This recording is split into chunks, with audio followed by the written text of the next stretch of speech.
کراچی ایک چھوٹی سی کمہاروں کی بستی تھی جہاں کمہار اپنے گھر والوں کے ساتھ ہنسی خوشی رہتے تھے۔ فضل الدین اسی بستی کا ایک محنت کش کمہار تھا جس کے ہاتھ کی صفائی دور دور تک مشہور تھی۔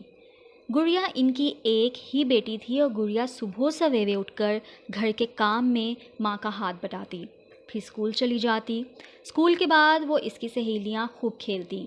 میرے ابا مجھے مٹی کے برتن بنانا سکھائیں گے، پھر میں جب سیکھ جاؤں گی اپنے لیے بہت سارے برتن بناؤں گی، گڑیا کی سہیلی نے اسکول سے واپسی پر راستے میں کہا۔ ہم بھی اپنے ابا سے سیکھیں گے، ان کے ساتھ چلتی دوسری لڑکیوں نے بھی کہا۔ گڑیا نے گھر آ کر بستہ رکھا اور فضل الدین کے سامنے بیٹھ گئی۔ فضل الدین کوئی لوگ گیت گاتے ہوئے کام کر رہا تھا۔ گڑیا خاموشی سے ان کے ہاتھوں کی کاریگری دیکھنے لگی۔ جب مٹی کی سراہی تیار ہو گئی تو فضل الدین نے اسے ایک طرف رکھ دیا۔ بابا جان، یہ کتنا خوبصورت ہے، لیکن اسے بنانا بہت مشکل ہے نا؟ گڑیا نے اپنے ابا سے پوچھا۔ کوئی کام بھی ہمیں تب تک مشکل لگتا ہے بیٹا جب تک ہم اسے سیکھ نہیں جاتے۔ اسے سیکھنے کے لیے خوب محنت بھی کرنی پڑتی ہے اور پھر ہمیں وہ کام آ جاتا ہے اور آسان لگتا ہے۔ اگر ہم محبت سے کوئی بھی کام کریں تو نہ محنت کا احساس اور نہ ہی کسی مشکل کا۔ فضل الدین نے گڑیا سے کہا۔ گڑیا کو اس کام میں دلچسپی نہ تھی مگر باپ کو کام کرتے دیکھ کر اسے مزہ آ رہا تھا۔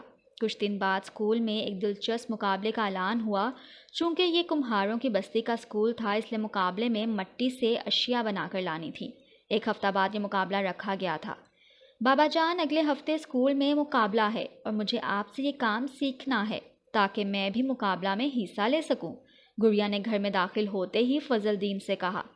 کیوں نہیں، اپنی گڑیا کو ضرور سکھاؤں گا، فضل الدین نے پیار سے کہا۔ کوئی بھی کام مضبوط ارادے کے علاوہ سخت محنت بھی مانگتا ہے۔ اگر تمہارے پاس یہ دونوں ہیں تو پھر کوئی بھی تمہیں کامیاب ہونے سے نہیں روک سکتا۔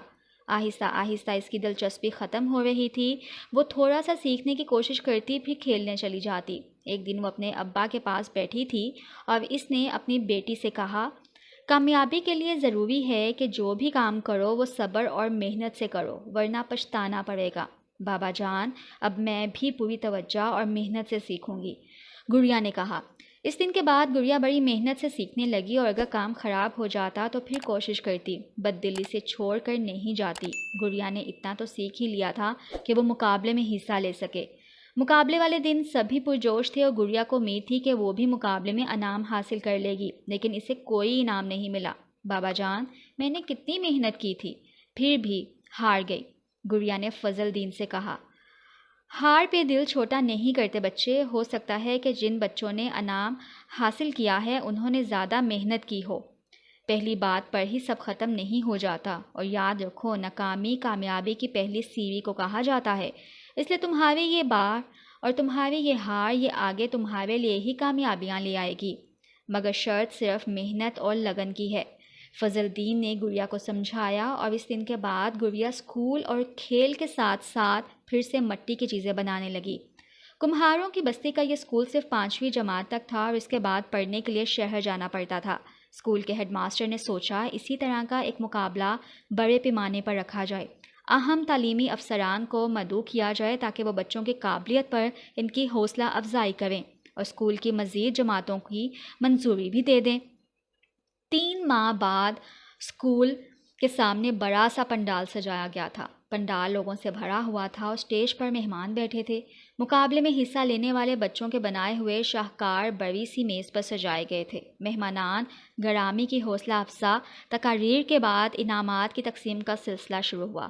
گڑیا کو جیت کی امید تو تھی مگر ہار کا خوف بھی تھا۔ پہلے تیسرے انعام یافتہ کا نام پکارا گیا، پھر دوسرے اور آخر میں پہلے انعام یافتہ کا نام پکارا گیا۔ گڑیا کی جیت کی آس ٹوٹ گئی تھی مگر اس نے اپنا حوصلہ ٹوٹنے نہیں دیا۔ فضل الدین نے غور سے گڑیا کو دیکھا، کہیں ہار پر وہ دکھی تو نہیں ہو رہی؟ کوئی بات نہیں بابا جان، ہار پر سب ختم تو نہیں ہو جاتا، اگلی بار پھر کوشش کر لوں گی۔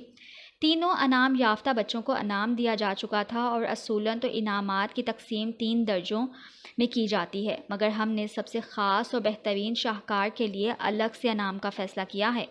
ہیڈ ماسٹر نے یہ خبر سنا کر بچوں میں جیسے جوش سا بھر دیا اور انعام دیا جاتا ہے انہوں نے تھوڑا وقفہ کیا جس سے سارے پنڈال میں تجسس پھیل گیا۔